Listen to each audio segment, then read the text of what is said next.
ఏమయ్యా అమ్మని చూస్తానే చాలా రోజులు అయింది. ఎల్లు మరి. బస్ ఛార్జీలకు డబ్బులు. ఛార్జీకి డబ్బులా? ఒక రోజు పని ఉంటూ ఒక రోజు పని ఉండదు. పనున్న రోజు ఇంట్లో సంసారం నడుపుదాం అంటే మా ఇద్దరు గవర్నమెంట్లో అన్ని ధరలు పెరిగిపోయినాయి. ఇంట్లో తిని కూర్చున్నావు, నీకేడు తెలుస్తుంది బయట బాగోతాం. అమ్మకి ఆరోగ్యం ఎలా ఉందో చూసొస్తాను. నువ్వు వెళ్ళకపోతే మీ అమ్మ ఏం చచ్చిపోదు. అదేంటి అలా మాట్లాడు? నేను అలాగే అంటానే. దారి ఖర్చులు డబ్బులు ఎత్త శేఖర్లు తిరిగి వస్తుందట. ఎదకొంపులో మనశ్శాంతి లేకని పోయింది. ఏమయ్యా అది కాదయ్యా, అమ్మ ఎలా ఉందో.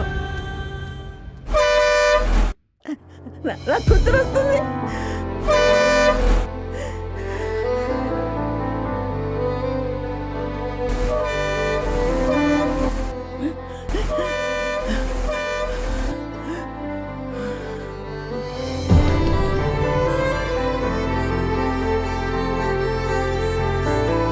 సీతమ్మా, ఏ బస్సు వచ్చినా చూస్తున్నావు.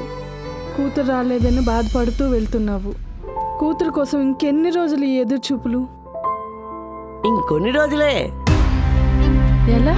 మన బాబు ప్రభుత్వంలో మహిళలందరికీ ఉచిత బస్సు ప్రయాణం. అవునా? ఇదిగో సీతమ్మ, ఇక నువ్వు నీ కూతురు కోసం ఎదురు చూడక్కర్లేదు. నీ కూతురే నీకు ఎదురొస్తుంది.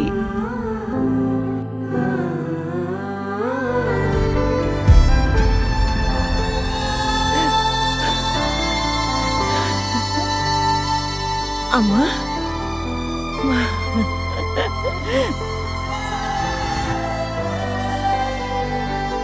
అందుకే మన బాబుని మళ్ళీ రప్పిద్దాం.